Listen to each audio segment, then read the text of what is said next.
हम्म, हाँ, आज हम लोग फिर पढ़ते हैं कंप्यूटर सॉफ्टवेयर। कंप्यूटर में कुछ सॉफ्टवेयर होते हैं, चाहे कुछ वर्ड हैं उनको हम देख लेते हैं। कंप्यूटर से रिलेटेड कुछ वर्ड हैं, ठीक ना, हम उन्हें देख लेते हैं। जैसे कि कुछ वर्ड है, प्रोग्राम क्या होता है, सॉफ्टवेयर क्या होता है, मशीन इंस्ट्रक्शन क्या होता है, फिर ऑब्जेक्ट कोड क्या होता है, असेंबली लैंग्वेज क्या होता है, फिर सोर्स कोड क्या होता है, यहाँ पे हो गया आपको, फिर हाई लैंग्वेज, लो लेवल, ये सब है कुछ वर्ड है, उनको हम देख लेते हैं। तो पहले देखते हैं प्रोग्राम एंड सॉफ्टवेयर। देखो, प्रोग्राम और सॉफ्टवेयर को समझने के लिए सबसे अच्छा है कि पहले हम एक प्रोग्राम लिखते हैं, ठीक है ना, उसके बाद हम समझाते हैं क्या होता है। तो पहले एक हम समझा रहे हैं, आप लोग ध्यान से देखिएगा कि चलिए एक कॉपी ले लेते हैं, इसमें हम समझाते हैं। जैसे कोई प्रोग्राम लिखते हैं, पहले क्या लिखते हैं कि सपोज लिखते हैं कि एम मूव ए हैशटैग 23। देखिए ये हैज़ जो डिनोट करता है ना, ये हैज़ जो डिनोट करता है कि ये डाटा है, ठीक ना। अगर ये होता तो ये बताता कि ये एड्रेस है, ठीक है। इसी टाइप का है। आगे हम पूरा इंस्ट्रक्शन पढ़ाएंगे बहुत ही अच्छे से, इतना पढ़ लीजिएगा कि कभी कोई दिक्कत नहीं होने वाली आपको, प्रोग्राम बनाने में कोई दिक्कत नहीं, आप लोग ध्यान से देखते रहिए। फिर लिखते हैं मूव ए R1, ठीक ना, हैशटैग 51। फिर उसके बाद लिखते हैं ADD ऐड, ठीक। ये देखो, ये जो होता है R1 जो होता है ना, एक रजिस्टर बैंक होता है। जैसे कि एक बैंक है, ठीक ना, बैंक होता है, बैंक होता है। बैंक में जो होता है ना, रजिस्टर होता है, R0 होता है, R1 होता है, R2 होता है, R3 होता है, R4 डॉलर करके R7 तक, यानी 8 रजिस्टर बैंक होता है। और बैंक कितने होते हैं? बैंक भी 4 होते हैं, बैंक जीरो, बैंक बैंक 1 2 और 3, ये 4 बैंक होते हैं। बोल रहा है कि बैंक तो डिसाइड नहीं है क्यों, लेकिन यहाँ पे बता रहा है कि ये जो डाटा को है ना R1 में स्टोर करना। तो ये R1 डाटा है, यहाँ पे जो भी 51 डाटा है इसको R1 में स्टोर करना, फिर ऐड कर देना, यानी 23 को एक्यूमुलेटर में, फिर इसके बाद ये देखो ये क्या है, मेरा इंस्ट्रक्शन है, एक इंस्ट्रक्शन है, इंस्ट्रक्शन है, ठीक। ये क्या है? इंस्ट्रक्शन है। ये क्या है? ये भी क्या है? इंस्ट्रक्शन है। अब इस सबको ऐड कराने के लिए एक इंस्ट्रक्शन लिखी, तो ये सबको एक बार में एक सेट ऑफ द इंस्ट्रक्शन को अगर लिख लेते हो तो ये पूरा जो टोटल जो हो जाएगा मेरा प्रोग्राम कहलाता है। क्या कहलाता है? प्रोग्राम, ठीक ना। इसको बोलते हैं प्रोग्राम, मैंने सेट ऑफ इंस्ट्रक्शन का एक सीक्वेंस में अगर लिख रहे हैं, एक सीरीज में बना के लिख रहे हैं, तो और इसके सभी को क्या बोलते हैं? प्रोग्राम। ये इंस्ट्रक्शन, ये इंस्ट्रक्शन, ये इंस्ट्रक्शन सबको कलेक्शन कर देंगे तो प्रोग्राम होगा। फिर एक और प्रोग्राम लिखते हैं, मान लो एक और प्रोग्राम लिखते हैं, जैसे move A hashtag 25H, move B hashtag F5H, फिर मल्टीप्लाई ए बी, मल्टीप्लाई का भी इसमें प्रोग्राम। देखो ये भी एक इंस्ट्रक्शन, ये भी इंस्ट्रक्शन, ये सबको कलेक्शन करेंगे तो क्या हो गया? प्रोग्राम हो गया, प्रोग्राम। और इन सबको कलेक्शन कर देंगे, the collection of the program, उसको बोलते हैं सॉफ्टवेयर। अब देखो क्या क्या लिखा हुआ है, बोलता है set of instruction written in a specific sequence for a computer to solve a specific task is called program. क्या है? ये सेट ऑफ इंस्ट्रक्शन है, ये इंस्ट्रक्शन है, ये इंस्ट्रक्शन, ये सेट ऑफ इंस्ट्रक्शन है, जिसको किसको, ये इंस्ट्रक्शन को क्या करने के लिए? ऐड करने के लिए। एक स्पेसिफिक टास्क क्या था मेरा कि ऐड करना है, ठीक ना। तो इसके लिए हम लिखे थे, तो ये सबका सेट ऑफ इंस्ट्रक्शन को क्या बोलते हैं? इसको क्या बोलते हैं? प्रोग्राम बोलते हैं, ठीक। फिर बोलता है software is collection of such program. एक ये प्रोग्राम हो गया और ये प्रोग्राम, इसके पूरे कलेक्शन को क्या बोलते हैं? मतलब ये देखो, ये एक प्रोग्राम हो गया, ये एक प्रोग्राम हो गया, इस सबके कलेक्शन को क्या बोलते हैं? हम सॉफ्टवेयर बोलते हैं, ठीक। ये दोनों बात क्लियर हो गई। अब आते हैं कि अब देखो मशीन इंस्ट्रक्शन समझते हैं, ठीक। मशीन इंस्ट्रक्शन समझ के फिर एक डाटा बनाते हैं। मान लो कि ये मेरा माइक्रो कंट्रोलर है, ठीक ना, ये माइक्रो कंट्रोलर, ये मेरा मेमोरी है, ठीक ना, मेमोरी है, ये मेमोरी है। मान लो कि इसका एड्रेस है 2001, 2002, ऐसे ही इसका एड्रेस दिया हुआ है। ये मेरा एक प्रोग्राम है, यही प्रोग्राम हम ये दो लाइन को स्टोर करते हैं, ऐसे स्टोर करते थे इसमें से। तो इसमें क्या होगा? मूव होगा, मूव ए, फिर क्या होगा? हैश टैग 23, हैश टैग नहीं होगा, ये 23 का। फिर यहाँ पे मूव मूव R1 होगा, फिर यहाँ पे 5 1, ये स्टोर किए दो लाइन को, दो ये जो होता है ये दो, और ये दो को इंस्ट्रक्शन को क्या था? कहते मूव ए हैश टैग 23, और ये क्या था? Move hash tag 51। ये दोनों को हम स्टोर कर दिए कि नहीं?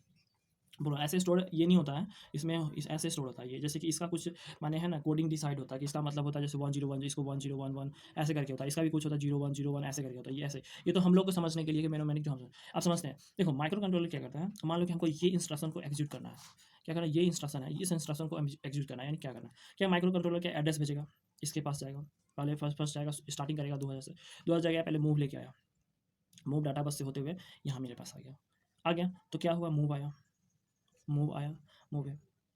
माइक्रो कंट्रोलर समझा, एक पीसी भी होता है, ठीक ना, एक इसमें माइक्रो, देखो माइक्रो कंट्रोल क्या, इसको डिकोड किया, डिकोड करने के बाद समझा कि मुझे है ना मूव करना है, ए में कुछ डाटा जो है ना मूव करना है, लेकिन वो डाटा पता नहीं है। फिर क्या करेगा माइक्रो? फिर एड्रेस भेजेगा, ठीक। उस समय जब एक भाग यहाँ से 2000 एड्रेस पे गया, तो प्रोग्राम काउंटर क्या करेगा? इसी समय जैसे ही वो लेके वहाँ से आएगा, दो डाटा को इस पर लोड करेगा, तो उसी समय जो होता है ना, प्रोग्राम काउंटर इसका एक एड्रेस बढ़ाकर 2001 कर देगा। जब यहाँ से आ जाएगा, फिर इसके बाद इसके पास एड्रेस जाएगा, अब इसके पास जाएगा एड्रेस, इसके पास जाएगा 2000, फिर 23 लाएगा, फिर 23 लाएगा, फिर इसके बाद 23 लाएगा, फिर उसके बाद क्या करेगा? इसको माने एक्यूमुलेटर में लोड करेगा, 23 को लोड। अब देखो माने इसको कंप्लीट करने के लिए, माने एक इंस्ट्रक्शन को कंप्लीट करने के लिए मुझे मेमोरी पे कितनी बार जाना पड़ा, ठीक ना। पहला तो गया तो फेच किया, जो पहला सबसे एक भी किसी भी इंस्ट्रक्शन का फर्स्ट साइकिल जो होता है फेच साइकिल होता है, जिसको एफ से डिनोट करते हैं, ठीक है। अब पहले क्या किया, मूव को लाया तो फेच हो गया, मूव ये लाया, मूव को लाया तो मूव ए को लाया तो फेच हुआ। उसके बाद क्या, फिर डाटा को लाया। डाटा को जब भी मेमोरी पे से अगर हम लाएंगे तो उसको रीड मशीन साइकिल तो कितने मशीन साइकिल हुए, रीड मशीन साइकिल हुए कि नहीं, एक फेच मशीन साइकिल और एक रीड मशीन साइकिल, ये हुए।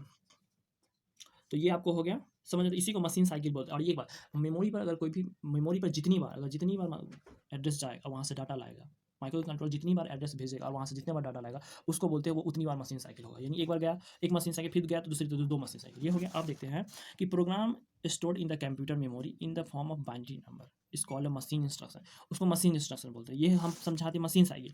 और ये जो होता है प्रोग्राम जो है इसको स्टोर किए इस फॉर्म में, इसको बोलते हैं मशीन इंस्ट्रक्शन, मशीन लैंग्वेज में। तो ये हो गया। फिर बोलता है the machine language is called object code, machine language को क्या बोलते हैं, ऑब्जेक्ट कोड। एक चीज़ हम समझा रहे हैं, देखो ध्यान रखो, ये मेरा होता है असेंबलर है, समझिए ये यहाँ पे लिखते हैं, ठीक है ना। ये है मेरा असेंबलर है, ठीक है ना। यहाँ पे हम जैसे कि मूव डालें, मूव ए डालें, ठीक। ये क्या है मेरा मेनोमेनिक, इसको बोलते हैं मोनोमोनिक बोलते हैं, मेनोमेनिक होता है ना, मेनोमोनिक कोड हो गया, ठीक है। इसी को बोलते हैं, हाँ इसी को मेनोमोनिक को बोलते हैं सोर्स कोड। क्या बोलते हैं, सोर्स कोड। देखो ये मूव है, इसको मेनोमेनिक इसलिए बोलते हैं कि हमको समझना, और इसी को बोलते हैं सोर्स कोड होता है, ठीक। ये हो गया कन्वर्ट हुआ, मूव जो होता है हम मशीन, ये मशीन है लैंग्वेज में, मूव को ये कन्वर्ट किया, असेंबलर कन्वर्ट करता है। तो ये हो गया आपको मशीन लैंग्वेज, ये मशीन लैंग्वेज। और इसको क्या बोलते हैं, ऑब्जेक्ट कोड बोलते हैं, इसको क्या बोलते हैं, ऑब्जेक्ट कोड बोलते हैं। देखो असेंबलर क्या करता है, मशीन ऐसे मेनोमनी को क्या बोलता है, मशीन लैंग्वेज में कन्वर्ट करता है, यानी सोर्स कोड को क्या करता है, ऑब्जेक्ट कोड में कन्वर्ट करता है। अब ये समझ में आ गया, अब देखते पढ़ते हैं। Assembly language is a mnemonic representation of machine language. तो बात सही है कि असेंबली लैंग्वेज क्या है, ये असेंबलर है, ये क्या होता है, असेंबलर है। असेंबलर क्या होता है, असेंबली लैंग्वेज होता है, असेंबली लैंग्वेज को मशीन लैंग्वेज में कन्वर्ट करता है। तो असेंबली लैंग्वेज क्या होता है, मेनोमोनिक कोड ही होता है। असेंबली लैंग्वेज में क्या होता है, मेरा मेनोमोनिक कोड ही होता है। तो क्या होता है, assembly language mnemonic representation of machine language. Machine language and assembly language are low level language and are processor specified। अब देखो ये समझते हैं कि लो लेवल लैंग्वेज क्या होता है। अब हम हमेशा पढ़ते हैं कि हाँ लो लेवल लैंग्वेज होता है, पर होता क्या, जैसे कि अब हम समझते हैं कि हम दो को माइक्रो प्रोसेसर लेते हैं, एक 8055, अगर 8086, ठीक ना, इसमें 11001100 2 4 6, इसका मतलब होता है मूव ए, ठीक। इसमें देखते हैं 11001100, ठीक ना, ये हो गया 11001, इसमें इसका मतलब होता है ऐड होता है, इसमें 11000110, इसका मतलब होता है मूव ए। देखो हम कोई माइक्रो प्रोसेसर लिए 8085, क्या 8085, क्या हमको मूव कराना है, अगर हम 8085 लेते हैं, ठीक, मूव कराना, हम क्या किए, हमको कोई डाटा को मूव कराना था, इसके लिए कमांड दिए 11001100, मतलब ठीक है। तो माइक्रो प्रोसेसर 8085 क्या समझेगा, माइक्रो प्रोसेसर 8085 क्योंकि हमको मूव करना है, क्योंकि हम इसके लिए डिज़ाइन किए, तो मान इसके लिए लिखे तो ये समझेगा। लेकिन वही अगर हम 8086 को अगर ये डाटा दें 110011, तो ये क्या करेगा, उसको ऐड करने की काम करेगा। मतलब यही इसको दिए तो ये मूव करेगा, और यही इसको देंगे तो ये क्या करेगा, ऐड करेगा। तो क्या हुआ, ये जो अगर हम तो ऐसा कभी तो यही ना हुआ कि मतलब ये जो प्रोग्राम लिखेंगे तो सिर्फ इस पे, जो प्रोग्राम अगर हम इसके लिए लिखेंगे वो इसी पे चलाएंगे, अगर जो प्रोग्राम हम इस पे लिखेंगे वो इस पे चलाएंगे, ना कि इस पे, इसके लिए जो प्रोग्राम लिखे हम उस पे चलाते, ऐसा नहीं, क्योंकि हम इस पे जो प्रोग्राम लिखेंगे अगर वो इस पे चलाएंगे तो ये दूसरा कुछ काम करेगा, और इस पे लिखा हुआ प्रोग्राम अगर हम इस पे चलाते हैं तो ये दूसरा। तो इसी को बोलते हैं लो लेवल लैंग्वेज, माने कि जो प्रोग्राम अगर जो वो जो होता है किसी प्रोसेसर स्पेसिफाई होता है, जिस प्रोसेसर के लिए प्रोग्राम लिख रहे हैं वो उसी पे चलेगा, इस प्रोसेसर पे लिखेंगे तो इसी के लिए होता है, ये होते हैं लो लेवल। अगर वही हाई लेवल लैंग्वेज का मतलब होता है, जैसे सी हो गया, C++, ये सब हाई लेवल है, ये इसी को आप किसी भी माने प्रोसेसर पे आप चला सकते हो, किसके थ्रू, ये कंपाइलर और इंटरप्रेटर का यूज करके हमको क्या करें, मशीन कंपाइलर इंटरप्रेटर क्या करता है, मशीन लैंग्वेज में बदलता है, और उसके बाद क्या करता है वो किसी भी लैंग्वेज पे आप लोग उसको चला सकते हो, ठीक है। आगे देखते हैं, ये होगा machine language, assembly language are the low level language and the processor specific हम बता दिए हैं कैसे प्रोसेसर स्पेसिफिक है, तो शायद आप लोगों को समझ में आ गया होगा, ठीक है।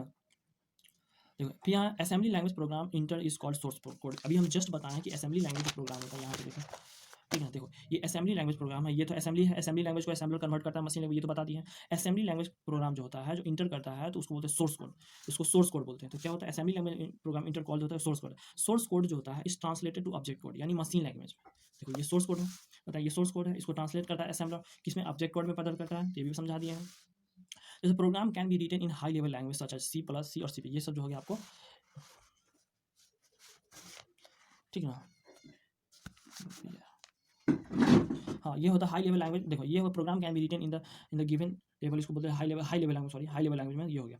High level language will be convert into machine language using compiler and interpreter. मैंने बताया कि हाई लेवल लैंग्वेज को हम क्या करते हैं, कंपाइलर और इंटरप्रेटर के सहारे हम क्या करते हैं, उसको बदल देते हैं किसमें, मशीन लैंग्वेज। देखो एक चीज़ बता देते हैं कंपाइलर और इंटरप्रेटर का। देखो सुन लो, कंपाइलर क्या करता है, कंपाइलर क्या करता है, देखो कंपाइलर क्या होता है, जैसे कि हम कौन प्रोग्राम था, जैसे इसी को देखते हैं। कंपाइलर क्या करता है, जैसे कि मैंने प्रोग्राम लिखा है, ठीक, ये एक प्रोग्राम है, ये प्रोग्राम। कंपाइलर क्या करेगा, ये पूरे प्रोग्राम को क्या करेगा, पूरे प्रोग्राम को क्या करेगा, एक बार में कन्वर्ट करेगा मशीन लैंग्वेज में, एक बार में मशीन लैंग्वेज में कन्वर्ट करेगा। उसमें क्या होगा, अगर मान लो उसको कुछ एरर हो जाए तो सब जगह डिनोट कर देगा।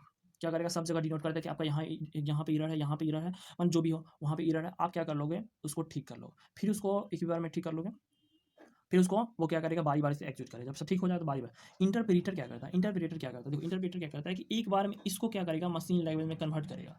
अगर इसमें मशीन लैंग्वेज में कन्वर्ट करेगा, अगर इसमें एरर आया, ठीक, बताएगा कि आपको यहाँ पे एरर है, फिर आप ठीक कीजिएगा, तो फिर ये दूसरे लाइन को ये इंटर कन्वर्ट करेगा, ठीक ना। फिर इसमें अगर गलत मिला तो ठीक है, गलत मिला तो फिर इसको ठीक करवाएगा, नहीं तो फिर ऐसे करते हुए वो प्रत्येक लाइन को जो होता है ना वो कन्वर्ट करता है और एरर खोजता है, ठीक है। तो इसमें जो होता है उसके बाद एरर खोल के पूरा स्टॉप है, उसके बाद बारी से वो एग्जीक्यूट करता है, ये भी बारी बारी से एग्जीक्यूट करता है, ठीक है। देखिए इसको एग्जाम्पल में हम समझ लेते हैं, जैसे इंटरप्रेटर को समझ, जैसे कि कभी हम एग्जाम का कोई फॉर्म वगैरह भरते हैं, उसमें क्या होता है, फॉर्म वगैरह भरने के बाद क्या होता है, जब उसको हम सबमिट करते हैं तो क्या होता है, फॉर्म में कभी कभी नहीं सबमिट होता, उस पर एरर लिख देता है। तो आपको देखिएगा सबसे पहले वो ऊपर लिखे, ऊपर जो एरर होगा उसको लिखेगा। तो आप वहाँ पे जाकर जैसे सबसे, जैसे कि ये सबसे ऊपर है लाइन है फॉर्म भरने का, माने कि आपने लिखा इस लाइन में एरर नहीं था, दूसरी लाइन तो उसने सबमिट तो हुआ नहीं, अब बताएगा आपको कि यहाँ पे आपका एरर है। आप क्या कीजिएगा, वहाँ पे जाकर ठीक कीजिए, फिर उसको सबमिट कीजिए, फिर सबमिट करेंगे, फिर वो कन्वर्ट कर, फिर बताएगा कि नहीं, फिर आपका गलती था, आप कहाँ गलती है, तो यहाँ पे गलती, इस लाइन में गलती, फिर आपको ठीक कीजिए, फिर जाइए सबमिट कीजिए, फिर नहीं बोलेगा कि नहीं फिर गलती है, तो फिर यहाँ पे। तो ये जो हो गया ना, कंपाइलर करता है, मैंने बारी बारी से, अगर यही अगर मतलब सॉरी इंटरप्रीटर करता है, बारी बारी से उसको बताता है। अगर वही अगर कंपाइलर मेरा होता तो कंपाइलर क्या करते, पूरे में देख लेता, पूरे फॉर्म में कहाँ क्या गलत है, एक बार में सबको टी नोट कर दिया, यहाँ आपको मिसप्रिंट है, यहाँ तो आप क्या सबको एक बार ठीक कर लेते और एक बार में सबको बदल देते। तो इसी वजह से इससे क्या पता चलता है कि कंपाइलर जो होता है बहुत ही फास्ट होता है, लेकिन इंटरप्रेटर जो होता है बहुत ही स्लो डिवाइस होता है, ठीक ना। आगे भी इसी तरह हम लोग पढ़ेंगे। देखो हाई लेवल लैंग्वेज भी कन्वर्ट, ये तो हम बता दिए हैं, आगे भी हम लोग अब पढ़ेंगे लास्ट। अब इसके बाद सम इंपॉर्टेंट पॉइंट 805 में इसी प्रकार सीरीज चलेगा पूरा, ठीक है।